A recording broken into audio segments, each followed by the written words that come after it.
America Iran వార్లో చిక్కుకుపోయాయి Gulf దేశాలు. ఇరాన్పై దాడులకు Gulf దేశాలని ఉపయోగించుకుంటోంది అమెరికా. దీంతో Gulf దేశాలపై Iran విరుచుకుపడుతోంది.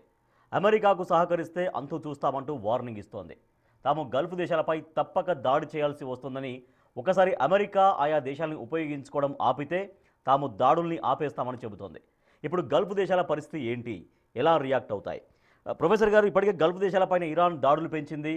The same time తప్పనిసరి పరిస్థితుల్లో చేయాల్సి వచ్చినట్టు క్షమాపణ కూడా చెప్తుంది. అమెరికాకు కనుక సహకారం అందించకపోతే మేము ఆపేస్తామనేది ఇరాన్ వెర్షన్. సో నిజంగా గల్ఫ్ దేశాలు అమెరికాను నిలువరించే స్థితిలో, ఆ స్థాయిలో ఉన్నాయా?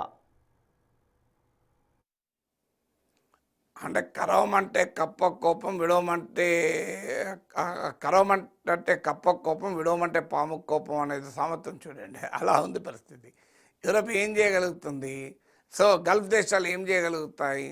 ఇప్పుడు గల్ఫ్ దేశాలు చాలా కాలంగా 1970s తర్వాత గల్ఫ్ అండ్ అమెరికా మధ్య ఒక పెద్ద పార్ట్నర్షిప్. అది ఏంట పార్ట్నర్షిప్ అంటే అమెరికన్ ఆయిల్ కంపెనీసే ప్రధానంగా ఈ గల్ఫ్లో ఉన్న ఆయిల్ వెల్త్ను కొల్లగొడుతూ ఉంటాయి. ఒక పెద్ద ఎత్తున గల్ఫ్ దేశాలు ఇన్ఫ్రాస్ట్రక్చర్ను అమెరికాయే బిల్డ్ చేసింది. ఇక్కడున్న షేకులు, ప్రభుత్వాలు, రాజులు, రాజకుమారులంతా డబ్బంతా తీసుకెళ్ళి అమెరికాలో పెడతారు. వాళ్ళకి పెద్ద పెద్ద ఆస్తులు ఉంటాయి అమెరికాలో. అమెరికన్ కంపెనీస్లో భారీ ఎత్తున ఇన్వెస్ట్ చేస్తున్నారు. ఈవెన్ ఆర్టిఫిషియల్ ఇంటెలిజెన్స్లో కూడా ఇన్వెస్ట్ చేస్తున్నారు. మీకు టాప్ ఏ కంపెనీస్లో కూడా ఈ అరబ్ షేక్ల డబ్బులు ఉన్నాయి. ఆఖరికి ట్రంప్ అల్లుడైన జారెడ్ కుష్నర్ కంపెనీలో కూడా డబ్బులు ఉన్నాయి. సో అరబ్ ఈ గల్ఫ్ దేశాల వెల్త్ అంతా అమెరికాలో, అమెరికన్ ప్రభుత్వ బాండ్లలో ఉన్నాయి. సో ఈ గల్ఫ్ దేశాల వ్యాపారం అంతా పెట్రో డాలర్లలో నడుస్తూ ఉంటుంది.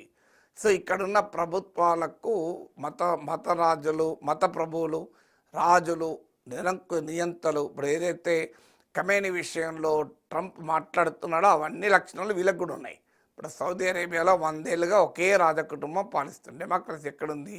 కానీ ట్రంప్కి అమెరికా కనబడదు. ఓన్లీ ఇరాన్లో ఉన్న ఖమేనీ 47 ఏళ్ళుగా ఖొమేనీ తర్వాత ఖమేనీ పాలిస్తున్నారని తిడుతుంటాడు.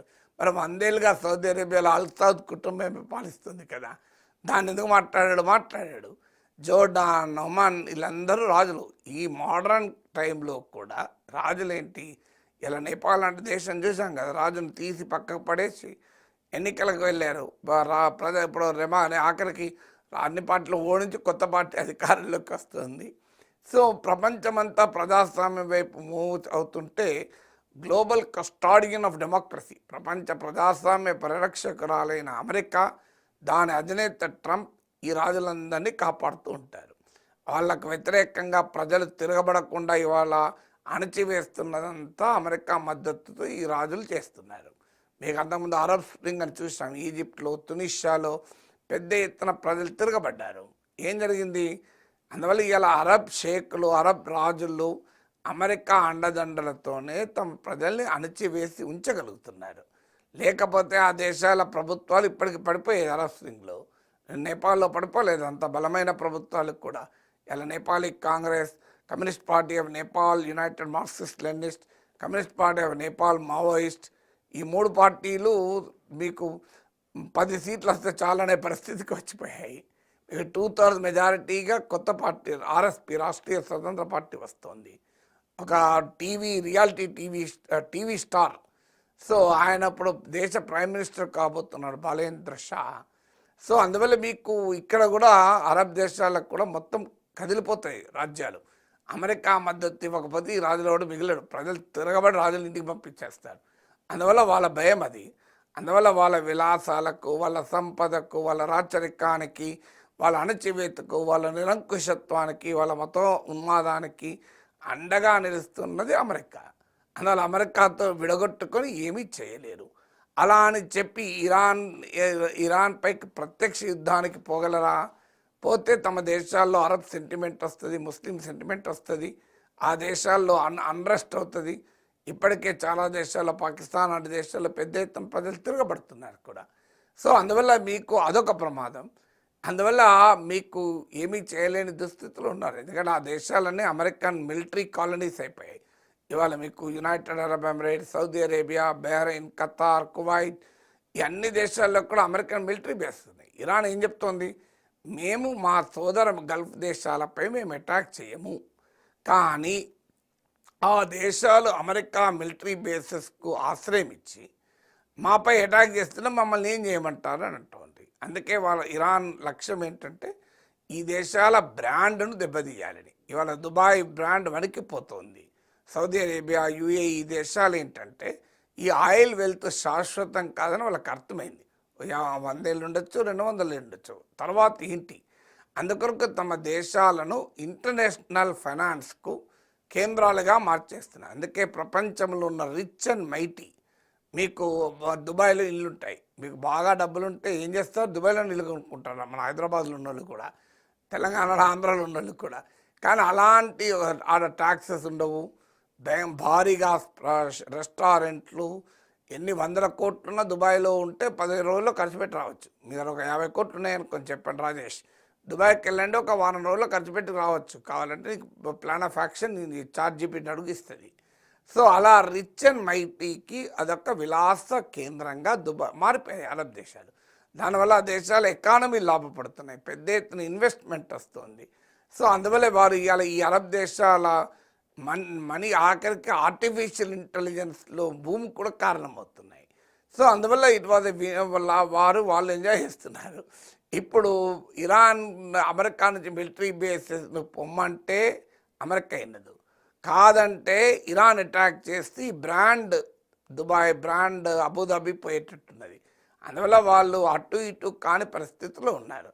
అందువల్ల ఆ పాయింట్ ఆఫ్ లో ఐ డోంట్ థింక్ వాళ్ళు అమెరికాతో విడగొట్టుకొని వెళ్తారా. అమెరికా మీద ఒత్తిడి తెచ్చారు కూడా, ఈ యుద్ధం ప్రారంభం కాకముందు కూడా చెప్పారు, మీరు మా గగనతలాన్ని ఇరాన్ పైన యుద్ధానికి వాడకూడదు అని సౌదీ అరేబియా, యుఏఈ క్లియర్గా చెప్పాయి.